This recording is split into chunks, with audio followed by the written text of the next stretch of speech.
Bugs Life and Antz, friends with benefits, no strings attached. White House down, Olympus has fallen. Armageddon, deep fake, Jungle Book and Mowgli. Steve Jobs and Jobs.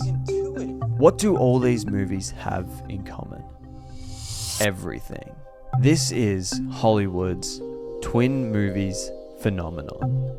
This phenomenon is no new occurrence. In 1965, two movies came out about the actress Jean Harlow, and both those movies were called Harlow. One came out in May of 1965, and the other came out in June of 1965. And if my primary school education serves me correctly, that's only a month apart. This is the movie equivalent of, yeah, you can copy my homework, but just make sure you change it up a bit so it doesn't look like you copied it. Why does this happen? Hollywood's a big place. You think writers could come up with new ideas every now and then? No. There are two reasons why this happens. The first reason, as some of you may have guessed, is pure coincidence. Writers might just come up with the same idea around the same time, maybe because of a cultural event that's happened or a movement, or maybe because of an historical event that's happened. For example, 5 years after 9/11 in 2006, three movies came out: United 93, Flight 93, and the more famous Nicolas Cage's World Trade Center. I guess writers just felt like 5 years was enough time for people to relive the horrific event of 9/11, but this time in a much more comfortable environment, the movie theater. The second reason this phenomenon occurs is just straight up plagiarism.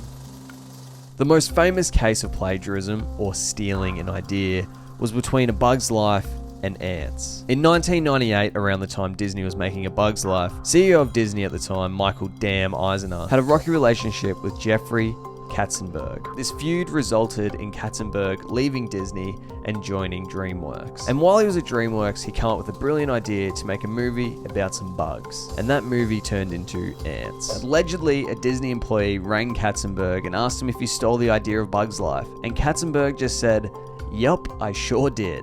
But Disney got the last laugh. Bugs Life came out and made $363.3 million.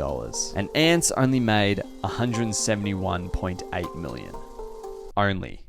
That's still a shit ton of money. But sometimes plagiarism isn't as direct. Movie scripts get sent around studios, and some studios pass on the idea. Because of multiple reasons. Director pulled out last minute, the movie's too expensive to make, or they can't find a bankable actor to sell tickets, those kinds of things. But if one studio thinks it's a good idea to make a movie about a meteorite heading towards Earth, and another studio hears about this, well, that's when the race begins. You'll notice with twin movies, one movie will do really well at the box office, while the other movie crashes and burns. In most cases, whatever twin movie comes out first is going to do better at the box office. And for big movie studios, that's all that matters. Even this video I'm making right now is basically a twin movie of countless other YouTubers making a video about this phenomenon. So is it okay to make twin movies?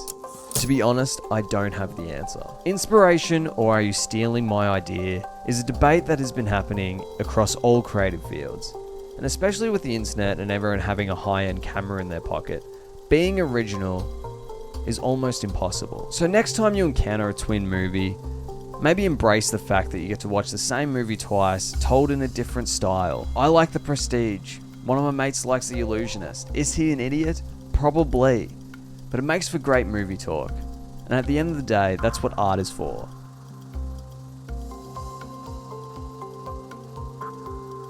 This has been a bit of a different video than I normally make. I hope you enjoyed it. Leave a like if you enjoyed the video. Subscribe if you enjoyed me.